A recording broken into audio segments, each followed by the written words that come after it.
All right, we're back. It's been about a week, and this was grape juice. And what we had done is we just took 500 mils of grape juice.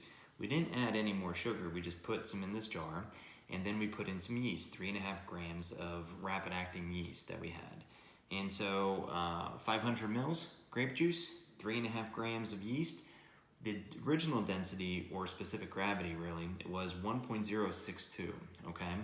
And if I place my hydrometer in here now, it sinks pretty far down. In fact, it's at a level that would be indicative of water actually if we had just started with that. But this is definitely not close to 1.062. In fact, it's not even 1. It's about 0.998.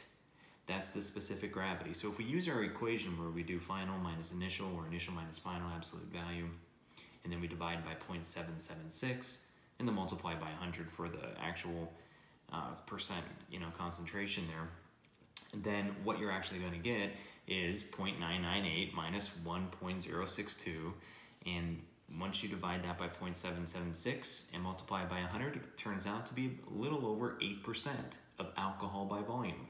So in this particular case, this rapid acting yeast did produce an alcoholic content about 8% of just grape juice, just no additional sugars added. We knew that because when I initially had opened it up, there was a little bit of outgassing, and you could smell a definite distinctive odor that would indicate that fermentation had taken place. But the evolution of CO2 indicates that ethanol or alcohol has formed, and so your fermentation process is working or progressing, in other words. So this experiment, it's been about 8 days. The alcohol content, 8%, with just rapid acting yeast in grape juice.